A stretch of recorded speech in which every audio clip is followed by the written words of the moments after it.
Episode 45, another hump day. Good afternoon, good morning, good evening, wherever you're tuning in from. Jez is giving dance critiques to Scott, so glad to Nobody have you wants with to us, see me Jez. dancing. I was literally out of time every single time. Yeah, Dad dancing. some of us white guys can't dance. I'm one of them. So happy to have you guys with us today. We have another special guest. So we didn't burn Robert out the first time, so he agreed to come back for a second visit.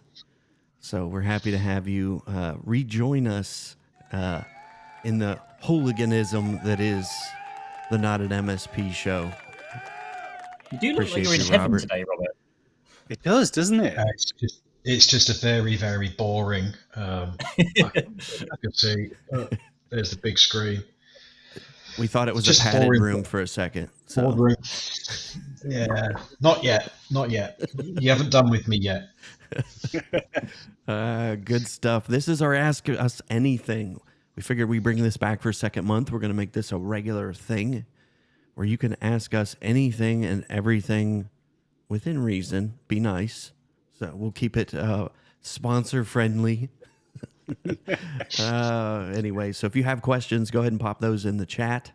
If you just let it type in the letter Q : that way if the chat I'll be able to find those and make sure we don't miss your questions. But yeah, welcome Jez, welcome Carlos.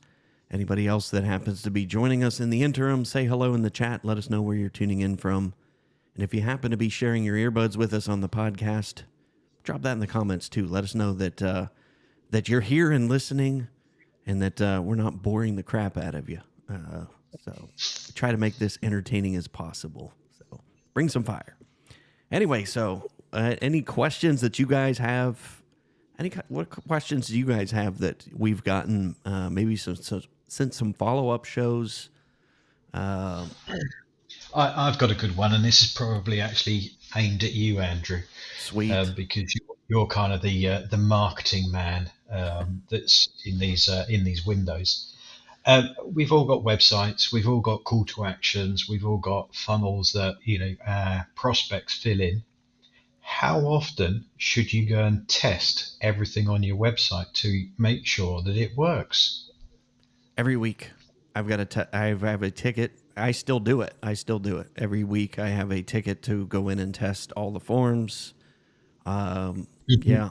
So for me, it's minimum weekly. But yeah, that is a great question. So it's because I was working with another MSP last week, and they had what I thought was a really, really good landing page and call to action. And it was like, oh, you know what? I'm going to fill in this form and download that PDF because I'd really like to know. And the form didn't work. You could fill it all in, but you couldn't hit the submit button. The submit went nowhere. And when I contacted him, he said, well, that page has been there for nearly a year and we've never had any results. I said, well, you've not had results because it doesn't work. Oh man! Wow. yeah, it's kind of one of those simple things. We all have those PSA tools. I have a recurring task in ClickUp that actually goes through all of my sites. That's a Thursday afternoon task for me, doing any plugin updates, testing forms, all that good fun stuff. So yeah, nothing's worse than that. I just couldn't believe it. If you build these things, test it. You got to test it. So yeah.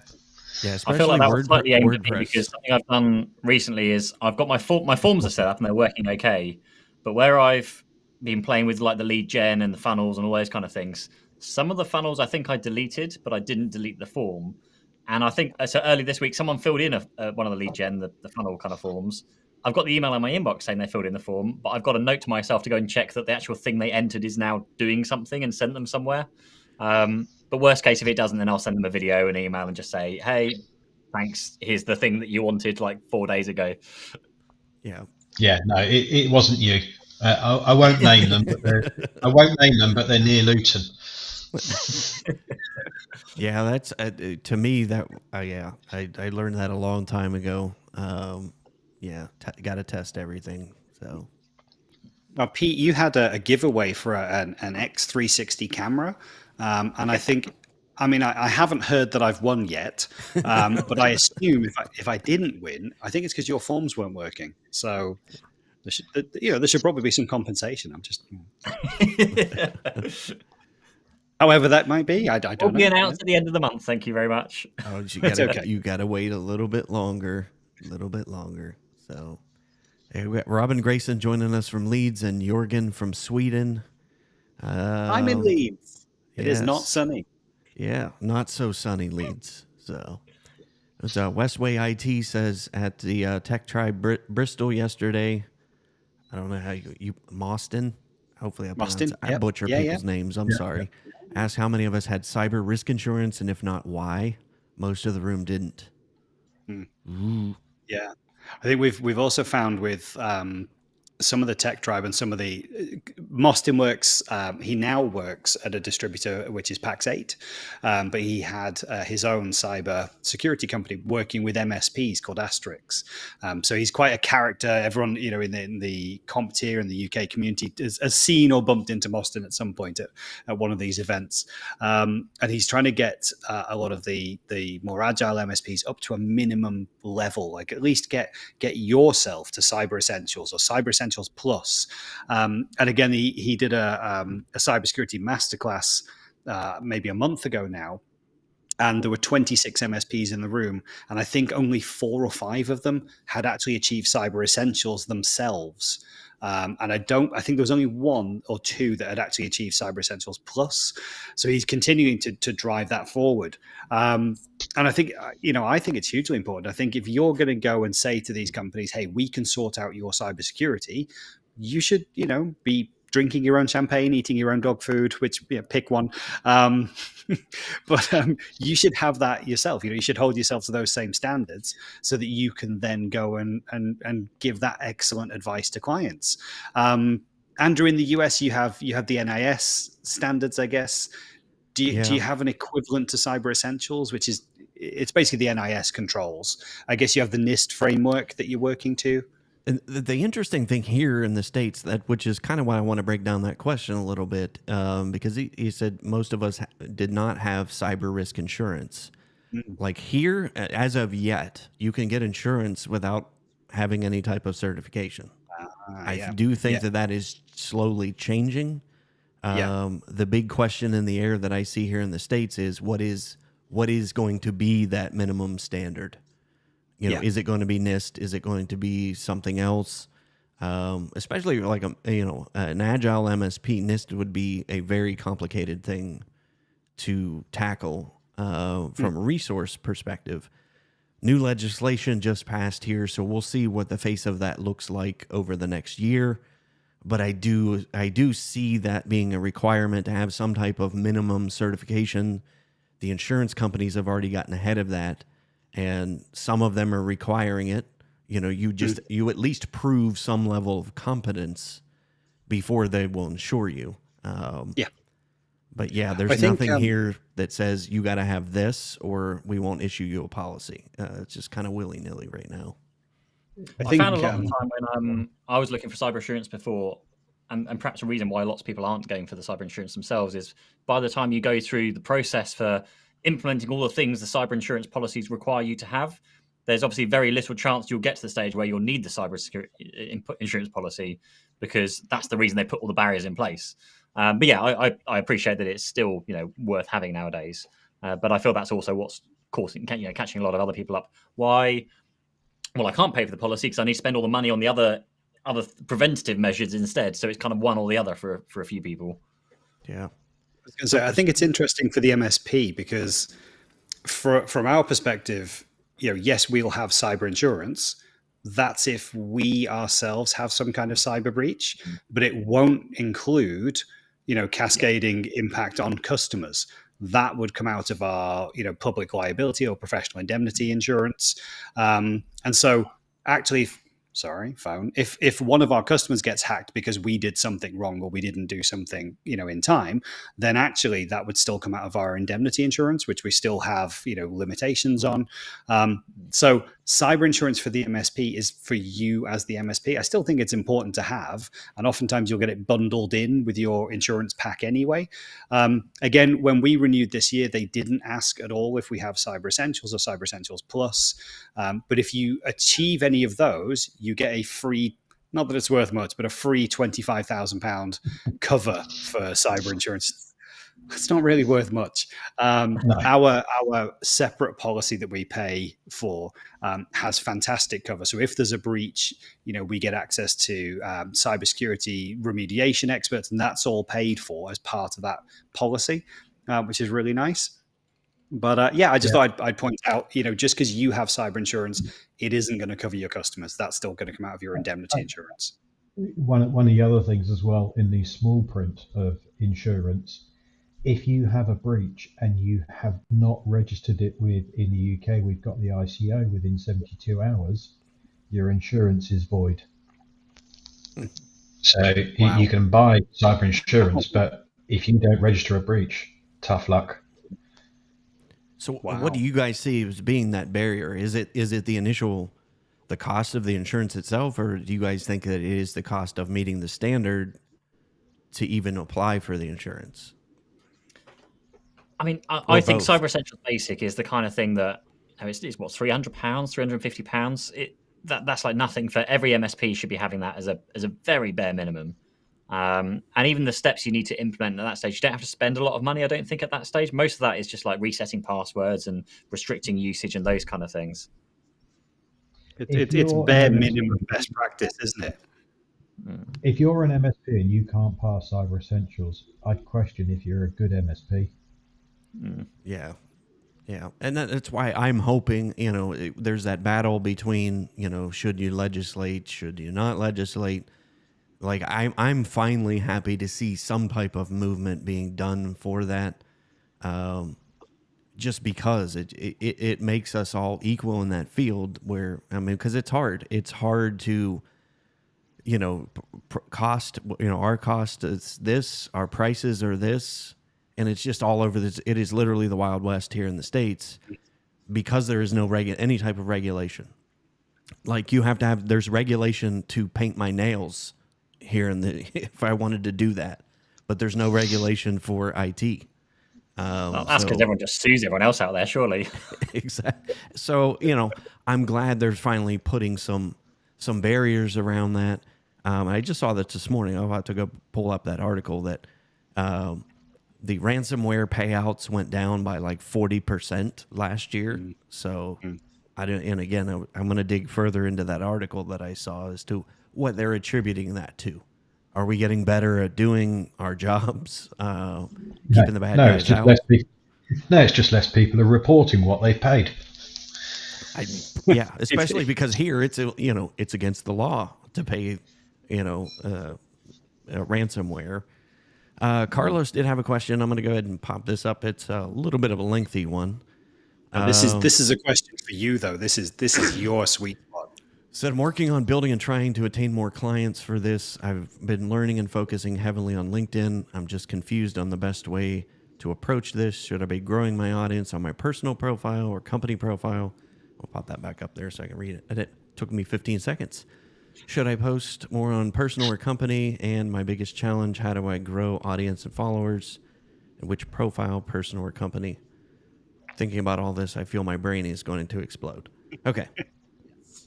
That's actually an easy one. I know that there's many schools of thought on this, especially if you are trying to start any type of presence on LinkedIn. People will interact with your personal profile way more than they ever will your company profile. Unless you're Nike, Coke, Apple, or some big name brand, people are going to interact with that company page versus they want to interact with the owner. I want to interact with Scott. I want to interact with Pete. So to build your profile, you want to have both. You want to have a company page, obviously, so you look like a legitimate business. But two, you want to have your personal profile. You want to have your personal profile set up to appeal to somebody like yourself. A CEO wants to see a CEO. When I log in, I want to connect with another CEO. I may not necessarily want to connect with a computer technician, so it's kind of goes back and forth. Carlos, let me know whether or not you're in the tech tribe or not. So you've got all kinds of resources in the tech tribe. Yeah, I've got two courses actually on LinkedIn in there. One is 4 hours. We slimmed that down to, I think, 80 minutes with the LinkedIn growth map. So I walk you through exactly how to set up your profile, exactly how to send connection requests, exactly how to post content. And all of that is about building your audience. But the key here... Andrew, question for you. So I completely agree with focusing on your personal profile because people deal with people. That makes sense. So the question, therefore, is then what do you do with a company page? Because the only thing that I've really suggested is just sharing your personal updates through the company page, and then maybe using the company page to post like announcement-y kind of things, like hiring new staff, or we've just won an award, or those kind of things. Yeah, be grateful for your thoughts around what do you actually do with the company page then. That's exactly what I do with mine. Whatever you post on your personal, just repost on your company page. Like when I do live streams, I will post separate on both. So yeah, eventually, you'll get those followers. You'll get it. The benefit too is somebody follows your company page and they're connected to you personally. When you make a post like that, they'll actually see it twice. So that is a benefit. You stay a little bit. Can you not share your post through the company page, and then they'll only see it once at that stage? Sometimes it depends on what it is. Like when I post my live streams, it's a separate post. It's a single post on my personal page, and then I'll also make a separate one through the company page. Like we set up one for this show, just because once people can tag my show or they can tag my company, you have a company page that allows that. So, but yeah, it's a catch-22. It's you got to have it, but when you're starting out, especially, I'm also suggesting don't go and just invite all of your LinkedIn contacts to your company page. That really annoys me. Exactly. Yeah. And again, depending on what type of LinkedIn profile you have or account you have, I think the new Sales Navigator allows you to invite up to 250 people now instead of just 100. But yeah, again, that's one of those things that I have a task created in ClickUp to go do that every few weeks. I don't just select all. Go through and look to the people you've interacted with, you've had conversations with, then invite them to to like your page. But yeah, you got to get that personal connection to start building an audience. So, but no, that's a great question, Carlos. I don't know what's going on with LinkedIn at the minute either. So, Carlos, if you're struggling to get traction and views, we're all, I think, seeing the same thing. Is we're putting out posts that we think have got valuable content, or invites to events that we're running. We're running a LinkedIn live event next week, and it's been pushed out to like 300 people. And we've continually tried to repush that article so that we can try and get some people to sign up to a LinkedIn live event that's happening on LinkedIn. And there's no exposure to anybody. Yesterday and the day before, Kaylee and our team actually went around and manually invited 200 people that were interested in the previous live stream because they hadn't even seen the post. And literally, just doing that one process, we've doubled the amount of people that are coming to the live stream next week because LinkedIn just isn't pushing the content out. Compare that with, we put a post out that said, what's your favorite pancake topping? And we were swamped with thousands of impressions and comments and clicks. And you're just like, really, LinkedIn? I'm trying to get someone to a live stream on your platform, no traction. I ask about pancakes, woo! Everyone sees it. It's just nuts. So I don't give up, Carlos. It's a really slow process to build that. Consistency is key. I think that's all the key things that we would say, as well as you have to keep, putting stuff out there. And God, don't do the boring stuff, right? Don't be going, hey, 99% of cyber attacks could have been prevented if you turned on multi-factor. Nobody cares. They just don't care. I know I've had that feedback before, so people do care. They really don't. Put stuff out about you, about your people, about your business, and that's what's going to make it really attractive and have people want to work with you. Show some of you, show some of the business. Some of the best posts we've had and best relationships we've built is because they've seen just a little bit of the inside of what it's like to work here at Cloud Nexus, and some of the stupid videos that we've done just kind of show more of that personality, and that's what's kind of encouraged people to work with us.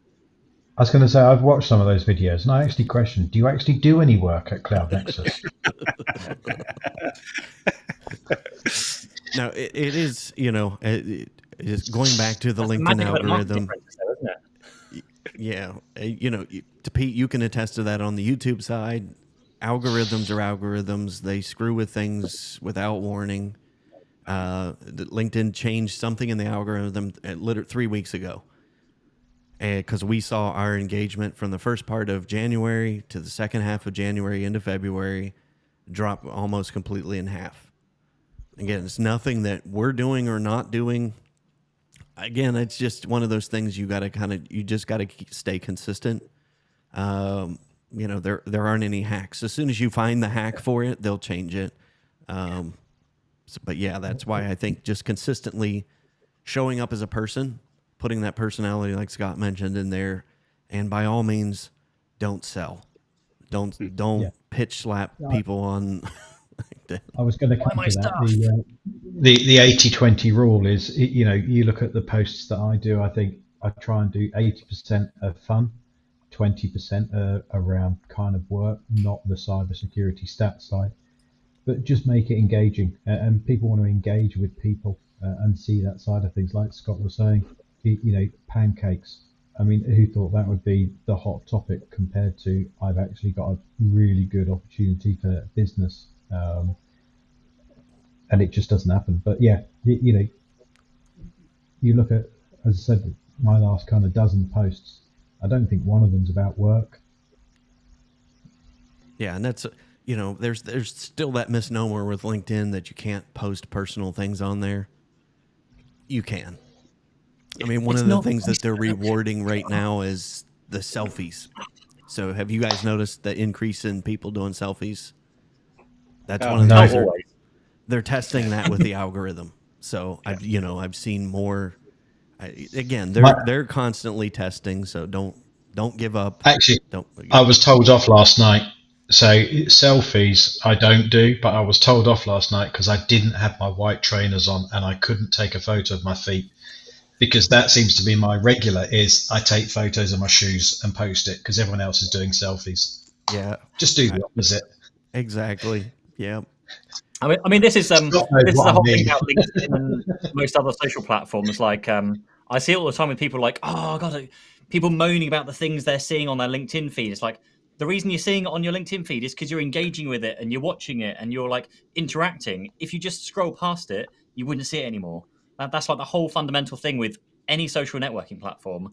The more time you spend watching that particular type of content, the more it's going to feed you. Like, spend 2 minutes on TikTok and it learns very, very quickly what kind of person you are and what stuff it's going to feed you to keep you in their app for like the next hour. It's very, very simple. Yep. That's, it's when I went to People of Video back in September, that they said that's it. Tim Schmoyer, who's now with vidIQ, he said that's the hack. Create content for people, not the algorithm. He said, so if you want to know that, the hack of any social platform, that's how you do it. Create content that people want to see, and we'll keep them on the platform. So, we got a question here. Zara says, hi guys, one question we have is how you guys managed to find relevant sources when you were smaller as a company. We looked at an external source to help, but they wanted $9,000 a month. I'm assuming the external marketing agency when it's kind of talking about sources. That would be my guess too. I'm a big believer on just doing it yourself, because unless you are a big company with a lot of money, you can spend a lot of money and not see much return very quickly. You have to be, if you're spending $9,000, you probably have to spend that $9,000 for about a year to see any form of kind of anything coming back. So hiring someone internally to take care of your marketing. And honestly, my experience has been, it's been different for everybody else. You can be complete polar opposites. Some people can think one particular source of traffic. Obviously, for me, I'm very big on video because that worked very, very well for me. But someone else could be, no, I'm a paid kind of ads, pay-per-click kind of person, or I'm a networking person. You just need to test things and find what works for you. The simplest way to put it that I've kind of found works for most people, and it helps them find them eventually, is just focus on one every single month. So start with a clean slate right now. We're in February, or maybe let's call it March. So the 1st of March, you work on one particular like marketing pillar. So that's going to be, maybe that might be your social media, your email, or your video, whatever it's going to be. Pick the one and just spend the month trying to hone that. And then on month 2, you kind of maintain that and keep it going. And then you pick something new and then add that into the mix and keep doing that until you get to, say, month 5 or month 6. And then you kind of assess and go, okay, well, what's not working? What's definitely not working? Well, let's scrap that one. Now let's try something new. I always do think videos, like, I mean, I'm video. Like, I always think video is worth doing because it's had such a big impact for me, and I see it consistently having a big impact that most people won't do it because it's too scary and difficult and complicated things. It's not. But I also think, to Andrew's comment, I think from like literally last year, was the lead gen collateral, like a downloadable template, a PDF, a guide, like something that's, and I'm not saying like, here's the how to choose a good IT support company when you want the end of it. But it's like genuinely like, download this because it will save you money or make you more an efficient business or help you with a problem that you've got, because that's the thing that will actually get them to type in their details and download things. And like Andrew says, like, I think I did one last year when we had that discussion. I still get new leads almost every week, but definitely every single month, with people downloading those kind of templates. So that's probably where I'd go to start off with. But definitely shift your focus away from the free cyber review, free security IT review, those kind of things. They don't really sell much because people know they're going to buy IT support at the end of it. Think of something that's actually going to be valuable to them. That you're almost giving stuff away, and it doesn't have to be complicated. Here's a 10-step checklist to do XYZ. Now you can do that in Canva, spend half an hour doing that, and that's something that can live on your website for the next year and bring you leads. So you just spend some time thinking about the actual content itself. Yeah, for sure. Anything that you guys have seen? I know last time we talked about just the lead magnets and just something of interest. We kind of brainstormed that. Anything that you guys are seeing, particularly for you, like Scott and Robert, in the MSP space that is people are interested in, or what is a problem that they are facing right now as a business owner when it comes to tech or just anything in general? Scott, over to you. Yeah. I was going to say, firstly, I just wanted to bring up a point for, I think it was Zara, was it? I don't have the name in the chat here. But we spent, I think, £45,000 on external agents over a period, in one of our first couple of years, because you always get hooked into that thing, thinking, well, it's a lot of money, but these guys really know what they're doing, and they're promising leads, and they have a track record, and so. Yeah, it's an investment, but if one of those turns into a deal and an opportunity, then hey, we can make this back. And what if we get 2 opportunities? And so that big ticket number kind of almost convinces you that it's the right thing to do. And genuinely, in our experience, we spent, like, say, over 45,000. We got 0 return on any of that. Not any of it turned into a lead. So it's just money thrown away. And that was a hard lesson to learn. I like to think I'm a clever person. I like to think I make good judgments. But you look at something like that and just go, oof, that's an expensive lesson to learn. One of our biggest challenges with the outsourced people, and they're not all the same, your mileage may vary, but not one of the people that we worked with, and we tried different ones at different times. Everybody got a 3-month or a 6-month run, and we would see how they perform. But none of them could represent our brand, our values, our tone of voice the way that we could. They just, they had some content, they had some ways of putting things out. Some of them were really slimy and horrible salesy articles. Some of them were just really dry and boring and repetitive. None of it felt like us. And so the biggest step that we made, and this is a UK thing, so we're lucky here in the UK that we can hire apprenticeships at a really low sort of salary cost for that first 18 months. But we get to bring in talent that we can grow internally. And yes, it's a distraction from what you're doing day to day at the start. And you might think, oh, I don't have 3 months or 6 months to bring an apprentice up to speed. It doesn't take that long. We're flying within 6 weeks of producing content that looked and sounded like us, having a roadmap for social media, for all the different channels, having fresh ideas for new opportunities, like on things like TikTok, having YouTube videos put together. And so we started on that journey really, really quickly, thinking, I think it's going to take all of my time to invest what we do into a digital marketing person. It took no time at all. And the return on that has been phenomenal. So again, to echo Pete's point, if you're not in the UK and you don't have an apprenticeship scheme, perhaps in the country where you are, I would still genuinely look at bringing in a resource, or even maybe starting with a VA. An external VA agency can do some marketing items for you. They tend to need a bit more structure and a lot more process around what it is you want them to do, but it can be low cost. But I wouldn't be paying $9,000 a month. Get someone who's in your team and on your side that can really get your culture. Yeah, absolutely. Yeah. Also, just to help briefly with the content thing, because that's obviously I don't have enough time to put something together. The kind of time saving thing that I always go with. So sticking with the one thing a month, but just maybe you have your focus on once a month or once a week or something on a particular product or service or thing in the news, whatever it's going to be. But just kind of dissect that information through all your various media. So if you're putting a video out, if you want to start with a video, then put that out through a blog post, put that out through audio, through your social media channels. Just all your kind of marketing things that week or that month should be saying the same message. And I always kind of relate it to the fact of when I go down and sit with a client and I'm speaking to them, I want to, hopefully they've heard or seen or read the message somewhere, so I don't have to then explain to them and say, oh, hey, this would be a great bit of technology for you. There were still a few frustrating situations, and they're like, oh, hey, have you tried this? Oh, no, we haven't. You should have told us about it sooner. And we're like, we did, in like literally everything we've sent to you, like emails and letters and like everything. You've still ignored it.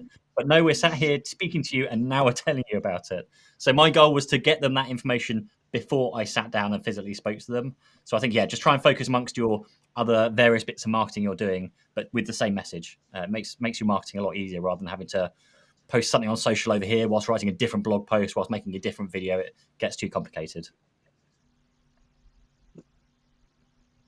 So what do you think, Robert? What do you think has helped you? He just mic dropped. It's like, where do you go from that? No.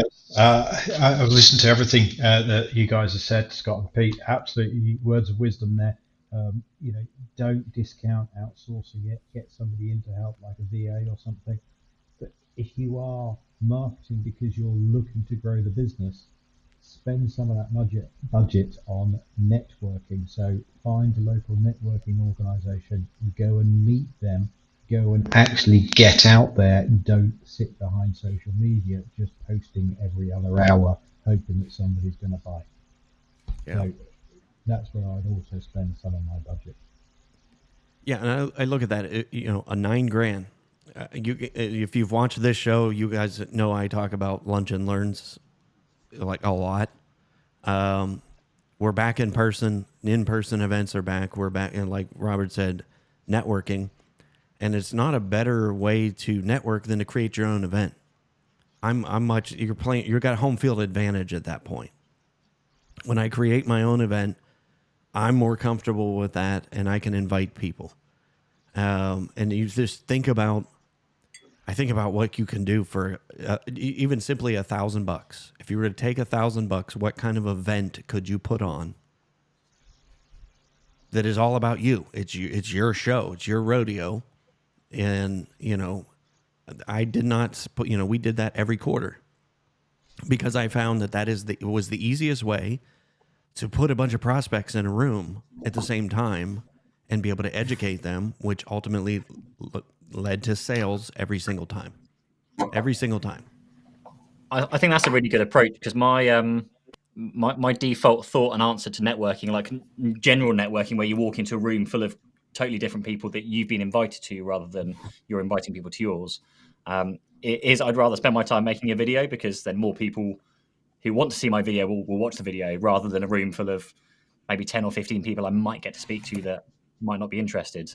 But yeah, that's a very good point. If you're putting on your own events and inviting probably a mixture of clients and prospects to those events together, that's ideal. That's a very good idea. I mean, again, go ahead.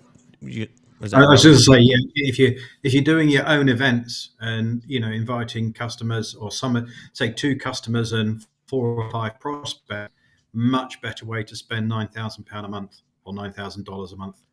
Yeah, I mean, just think about what type of an event you could put on. I mean, heck, you could rent a movie theater and put on and just, you know what I mean? You could cater the whole thing. Riding on my golden horses and all sorts for $9,000 a month. But that's the thing, though. I guarantee, if anything, you're going to get something out of it. If at all, people will never forget that event. You know what I mean? If you're going to drop $9,000, I never spent more. I think the most expensive event we put on was like $700, and that was we brought in lunch, and the only reason it cost us that much, we did a couple giveaways. We tested doing some giveaways.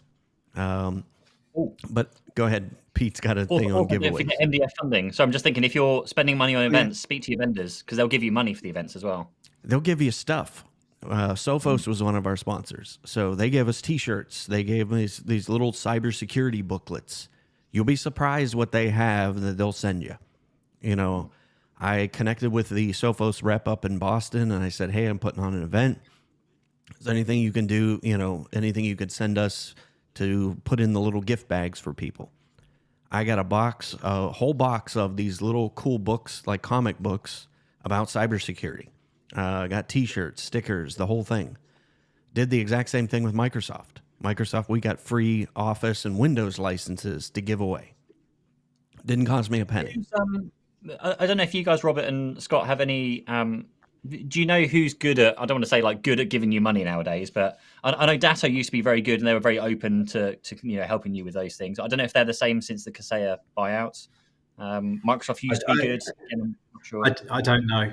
We're not Datto or Kaseya partners, but certainly the vendors that we do work with, a couple of them have deep pockets, and we're exploring those pockets. Speak to distributors as well, because distributors can access the vendors. That might be worth a shout. Yeah, exactly. And connect with, like Microsoft had an office in Columbus. So that's what I did. I connected with the people that I on LinkedIn. I found out, okay, who works in that office.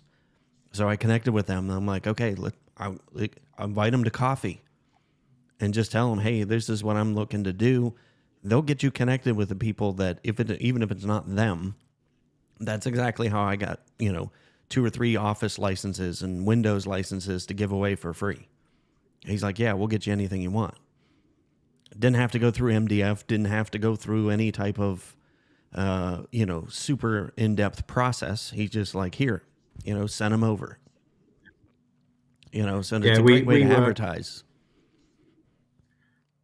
We work with 2 vendors really, really well at the moment. One of them's a Disty up in North Yorkshire, and the other one is our partners at Terra, who obviously invest quite a bit of money in us, but we do sell a lot of their kit. So yeah, if you don't go and ask, you're missing out. That's the thing, isn't it? Just go and ask. Yeah. So yeah, I mean, you'll hear me beat that drum over and over again. About using LinkedIn to get people to show up. Craig Allen said it's great to hear an MSP actually understanding the value of LinkedIn for business growth. Few do. And yes, personal profile first, but you must ensure both are fully optimized. Pages are definitely, put that back up there. So I can't read fast enough. Pages are definitely getting more support from LinkedIn today, though. So watch this space. Yeah. So newsletters, again, it's just that the testing of the algorithm. But that's how I came upon LinkedIn as the strategy for me, was for Lunch and Learns. That, I was doing a Lunch and Learn event, we're 2 weeks out, and I only had like 7 people registered. So I'm like, okay, went on LinkedIn. It was a Wednesday night, and direct messaged 150 people that I was connected to on LinkedIn, and then did a personal VIP invitation. Next thing I know, I just logged out, went home, came in the next morning. I had 25 people registered and an inbox full of messages from people who said, thanks, but I can't come to this one, but invite me to the next one. Guess what I have for the next event? I now have a list of people who know who I am, who are interested in that. And that's how, you start small and just kept growing from there.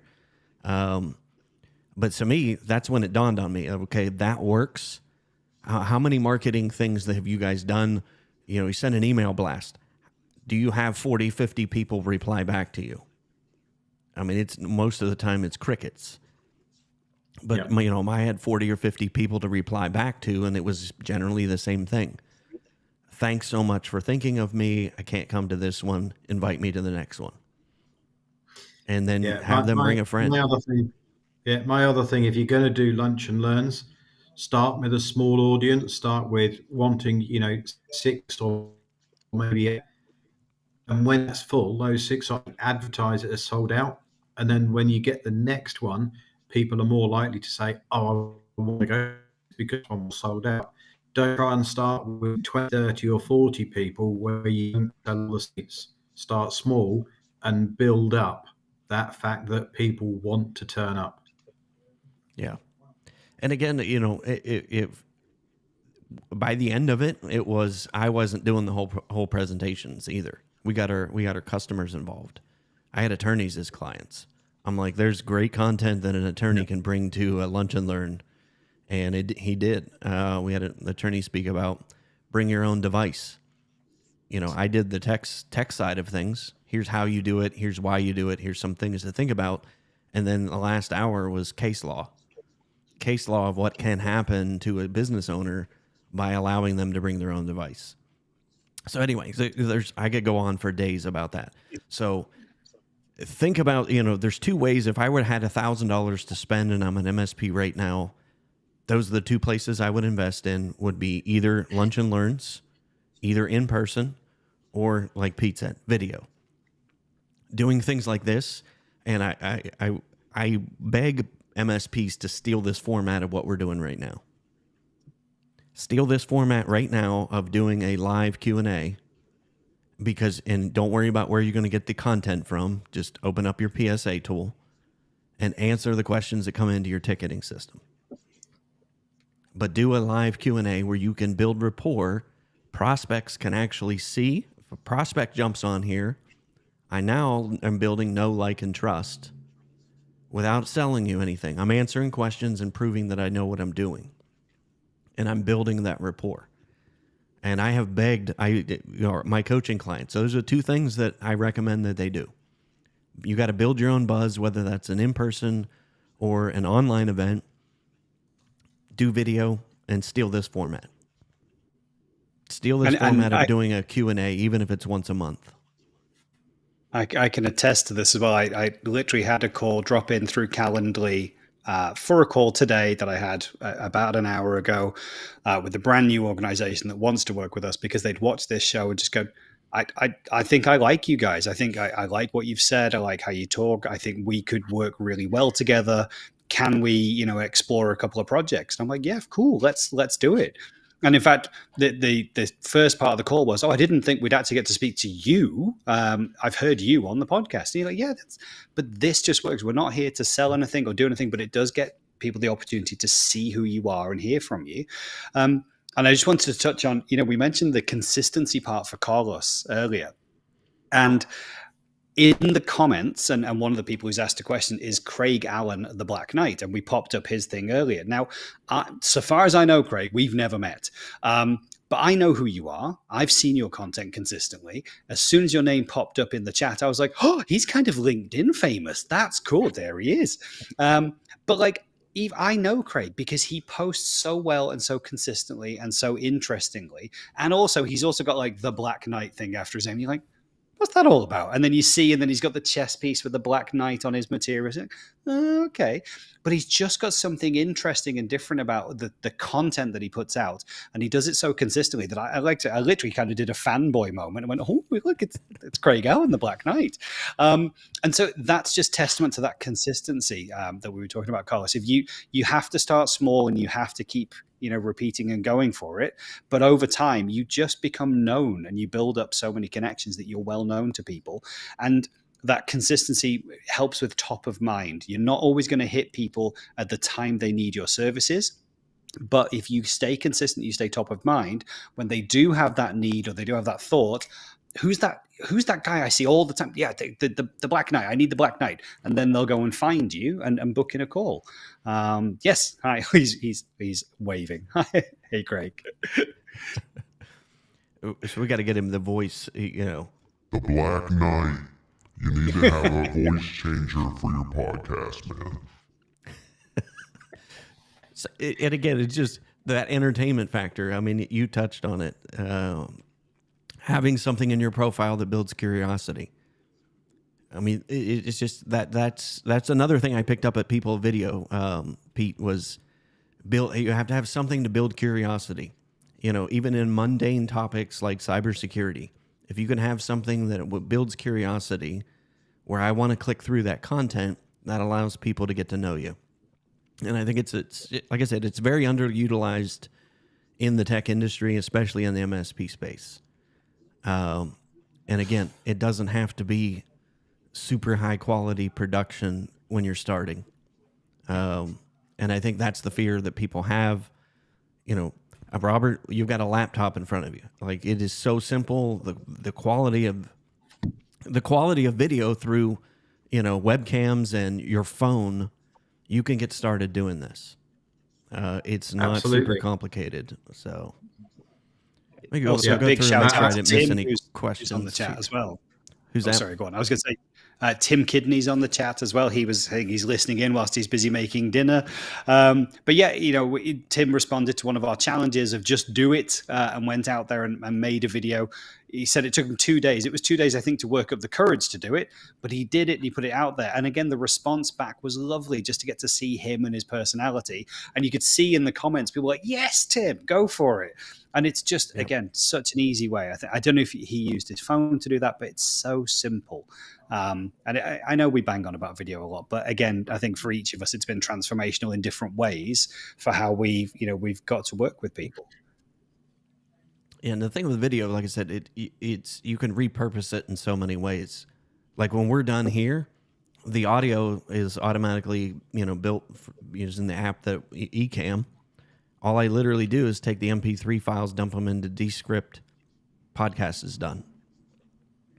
Send that to Transistor. So from 1 hour of effort, we at least make at minimum two pieces of content.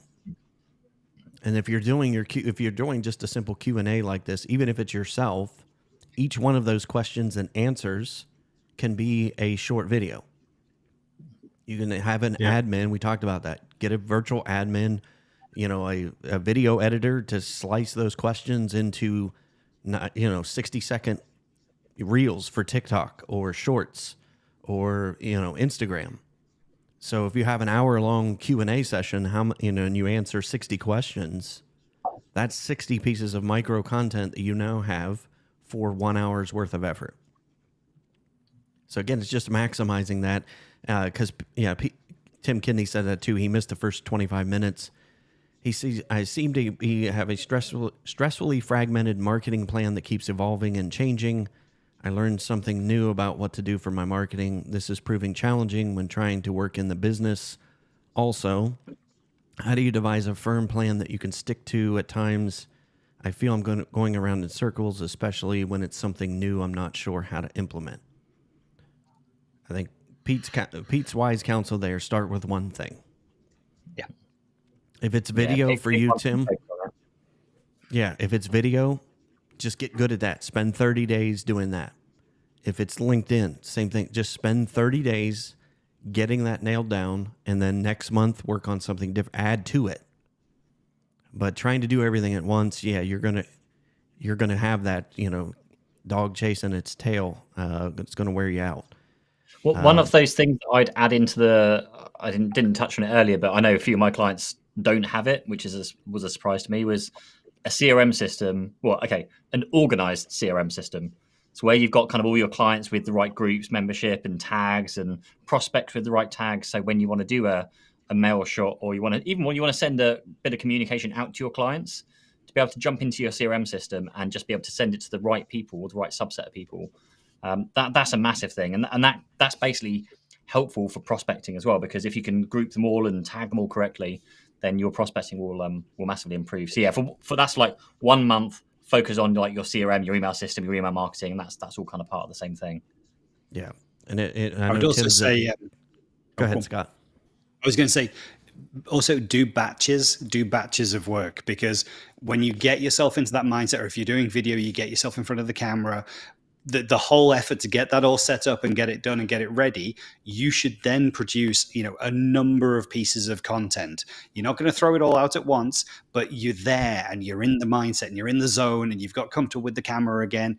Just plan maybe 4 or 5 pieces of content that you're going to drip feed over the next couple of weeks, maybe every couple of days, but do it in batches. Trying to do your social media strategy daily is a perfect way to fail, because you'll just be sat there and go, oh crap, I haven't put anything out on LinkedIn today. Here's a selfie. But there's no value that came out of that unless you're testing the algorithm like we've all done. Yep. But if you plan that in advance, sit down, batch, you can we've done an exercise before where we've gone, right, here's 30 LinkedIn posts that we're going to do. And we might use them all next month, but if something more interesting comes along, we'll swap one out.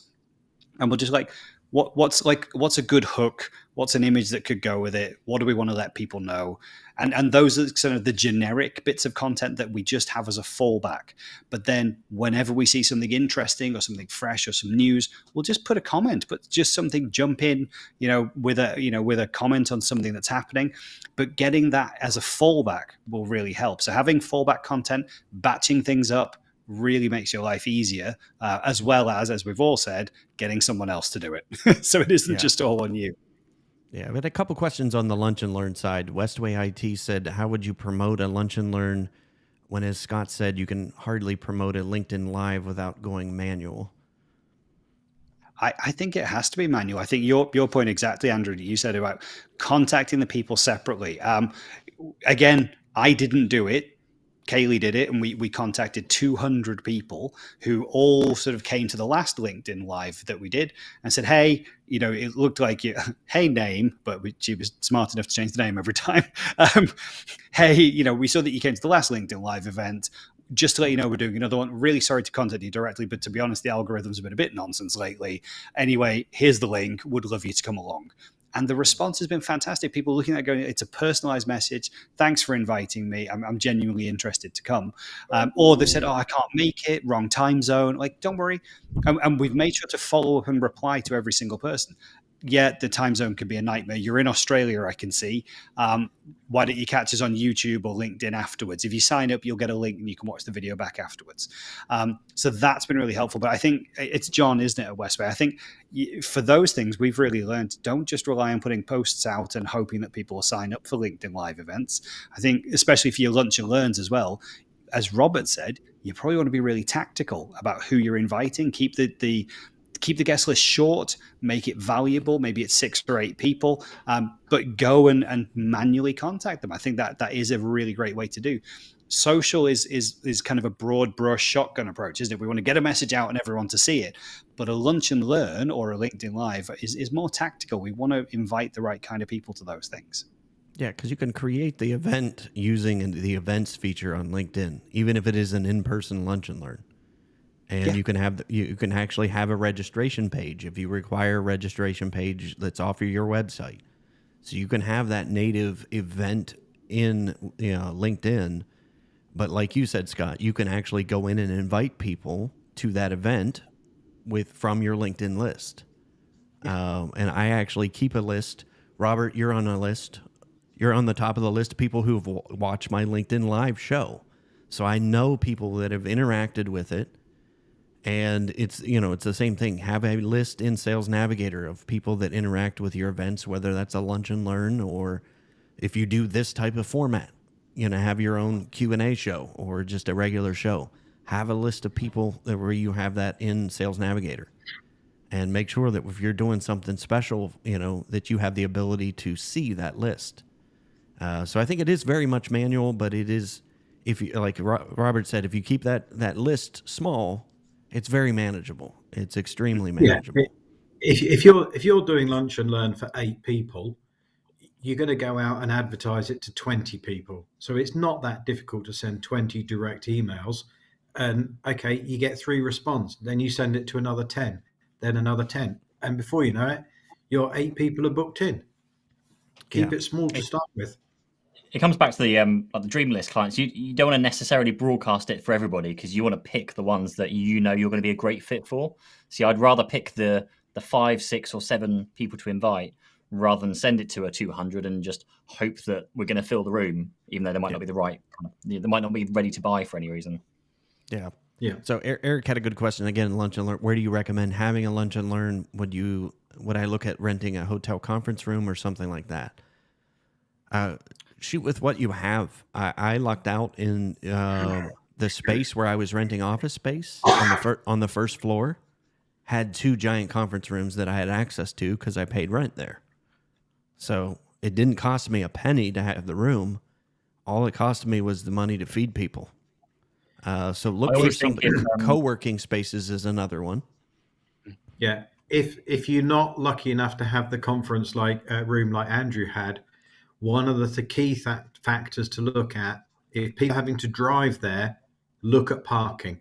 Because if they can't get parked, they'll drive away. So make it easy. Yeah. But yeah, look for co-working. A lot of the co-working places have conference rooms. And again, hotel conference room is probably going to be the most expensive for you. But yeah, start small. Even if it's a coffee shop. I've done that before. A locally owned coffee shop that had a large back room. We're like, hey, I would like to do kind of a small, event. Can I rent that back room? And they're like, sure. Yeah. If you're doing lunch and learn, think about bed and breakfasts. Yeah. Yeah. Doing lunch and learn, think about a bed and breakfast, because by the time people have had breakfast and gone, that breakfast room is not being used for the rest of the day. So go and hire a B&B. Yeah. You had one more to add in there. Great win. Did you have another I was suggestion? going to say, if you have the space, I would always do it in my own offices because I'd rather have the prospects. Sorry, I don't want to call them prospects, but the friends you're going to invite into your world.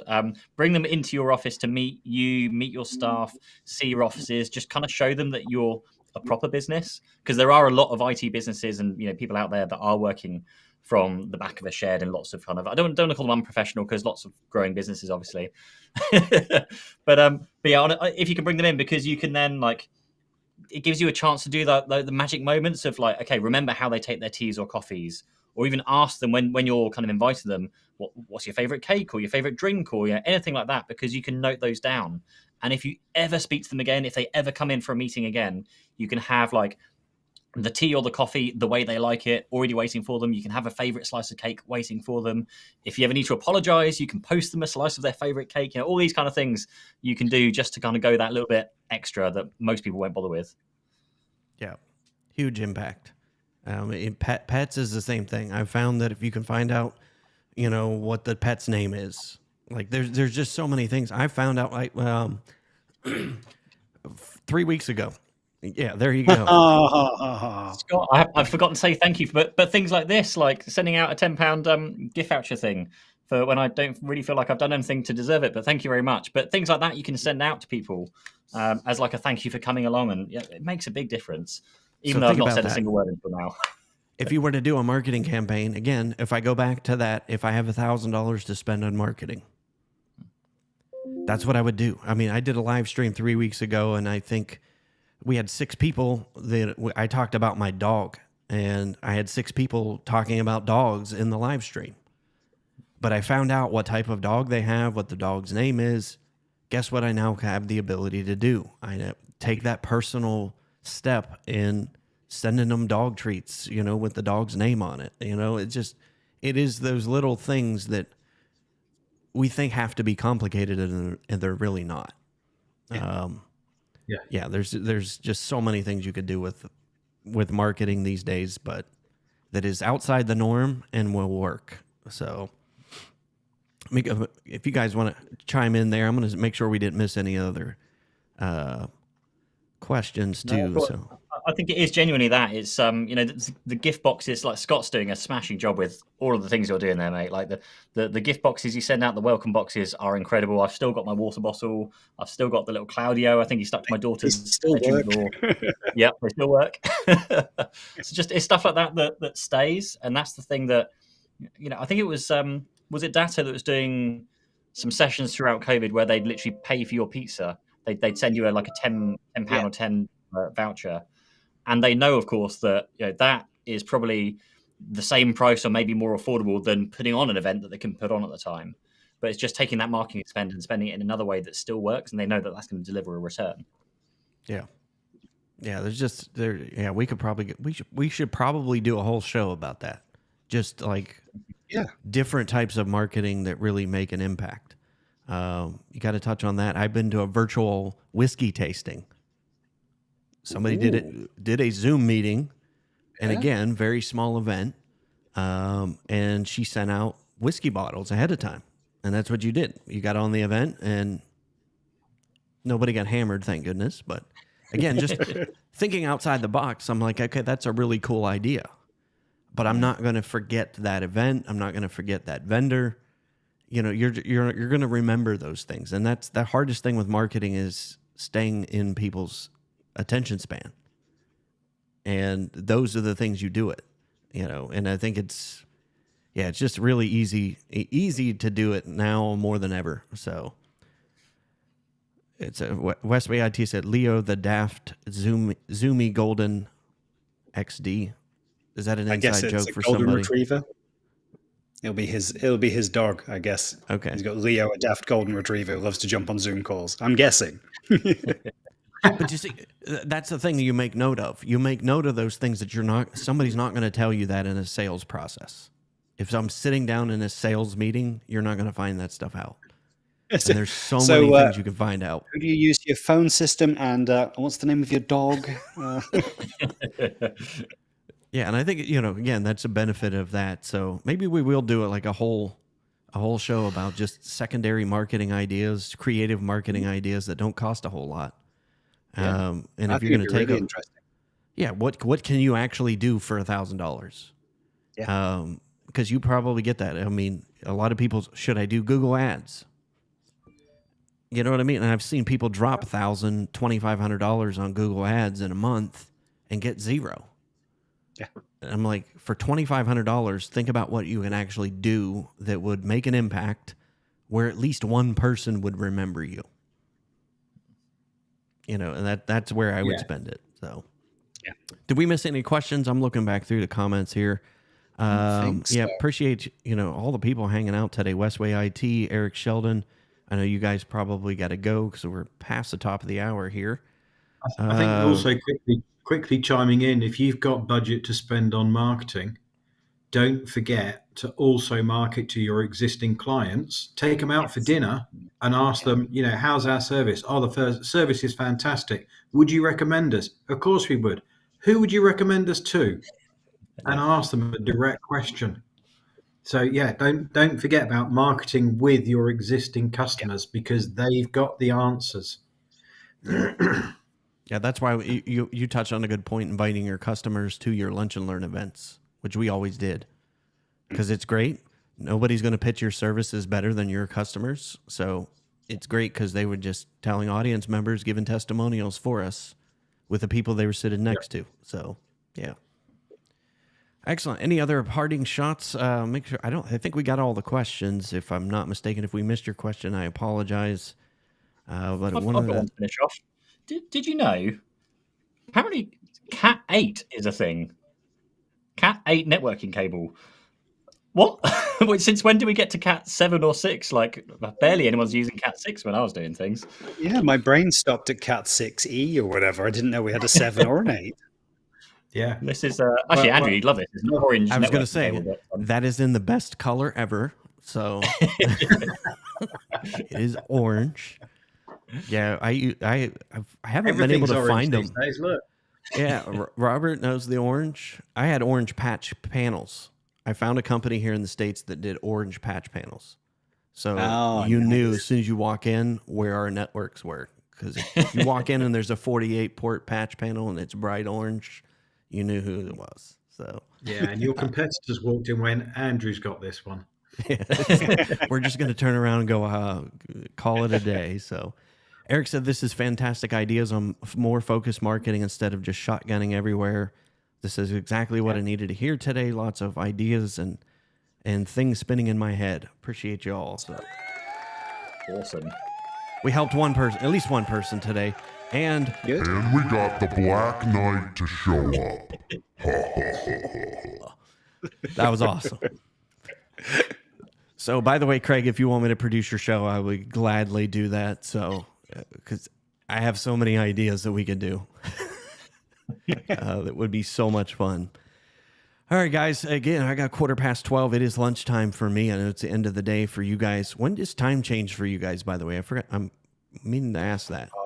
It's in like 1 or 2 weeks. It's soon. Okay. Yeah. Ours is, I think, March 12th. Around March the 20th, isn't it? Okay. 26th, You guys are a couple end of weeks March. out. Do you guys spring ahead too? So it'll be a.